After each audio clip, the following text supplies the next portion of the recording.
There's no question that before last season, the Buffalo Bills were a very popular, very trendy pick to go to the Super Bowl and perhaps finally get a Lombardi trophy. I was certainly on that bandwagon too because I said to myself, this is a team that pushed the Chiefs to the limit in the AFC divisional round. And if it wasn't for the defense collapsing late, they would have beat the Chiefs. And who knows, they might have been able to beat the Bengals.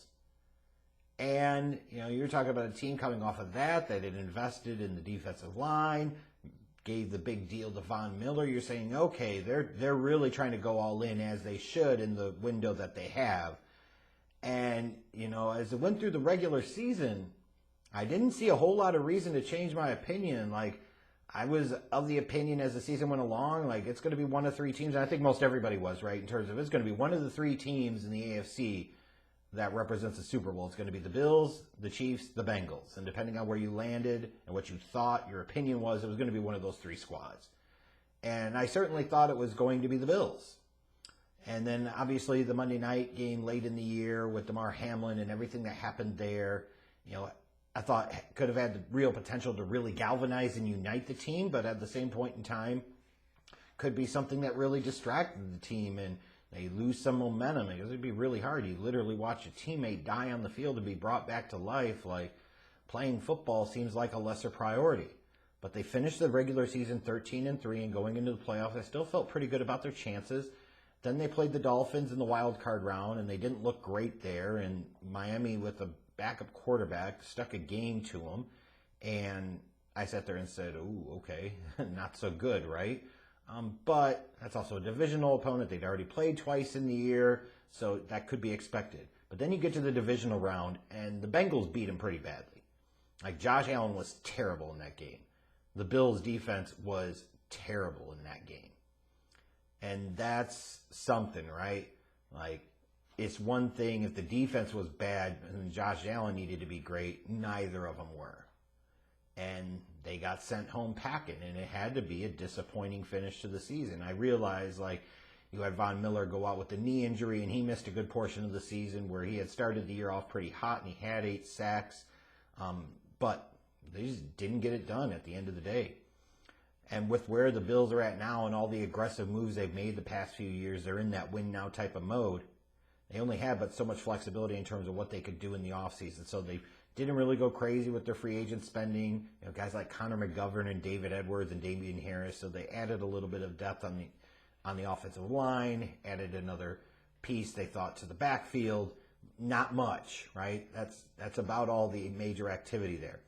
In terms of the draft, one thing you were wondering is, were they going to go after another weapon? Because they're thinking about Stephon Diggs in the long-term future, Gabe Davis, and whether he's somebody that's going to be there for the long-term future. And maybe people were thinking the Bills would go after a wide receiver. They went after a tight end instead in Dalton Kincaid, which is a really interesting choice. As you look and you say, aren't he and Dawson Knox somewhat similar? Somewhat similar, absolutely. But they added strength to strength.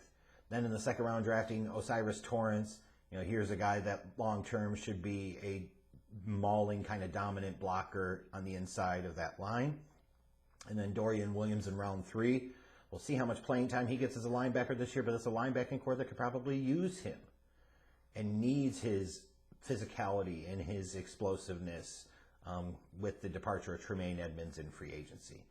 In terms of looking at this Bills roster for 2023 and what you see as like the strengths, first strength has obviously got to be Josh Allen. They've got an elite quarterback.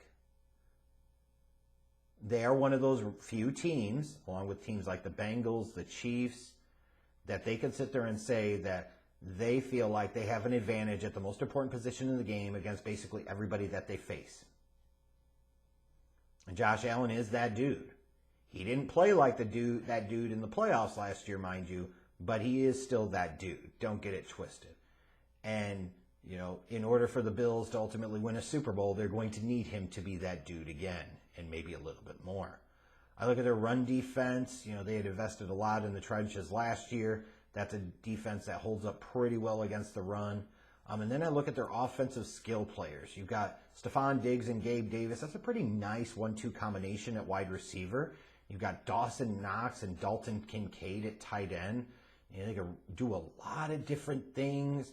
And you think about Kincaid, you don't have to line him up in line a lot because you've got Knox there. You can line him out wide. You can put him in the slide. You can have him do some 8-back looks coming out of the backfield, right? Like, they can do some things. They've got some decent weapons for Josh Allen to work with in that passing game, that's for sure. In terms of things that kind of concern me about this team, I look at the running game. And you look at them statistically, and they were towards the top of the league in rushing yards per game. The challenge is, though, is a lot of that was dependent on Josh Allen. He had over 700 rushing yards. He was a second leading rusher behind Devin Singletary. Singletary wasn't close to 1,000-yard rushing. This is a team that just screams out to me that they could really benefit from having a big-time featured back, a bell cow back, a 3-down back. That dude that makes you worry about how do you defend him. They don't have that right now. Singletary is solid. He is not special. He's not spectacular. And I don't know that the Bills need spectacular, but they probably need a little better than Devin Singletary. And then I look at the linebacking core, like I mentioned before. Tremaine Edmonds left via free agency. To me, I look at that starting unit as it is composed right now, and I see kind of a mid-linebacking core, which could have some impacts both in the run defense and in the pass defense. I'm a little less sold on that unit, and similar thing with the secondary. They could be had on the back end of that defense, and that pops itself up at bad times for this team in the past couple of years in the playoffs. So even though statistically you look at them in the regular season and their defensive statistics look pretty damn impressive, like towards the top of the league, as you look deeper and in these big spots against big-time offenses, big-time quarterbacks, big-time skill talent, they can really struggle. As you look at the Bills' schedule for this upcoming season, the big matchup out of the gate, week 1, traveling to the old Meadowlands, if you will, to New York and take on the Jets.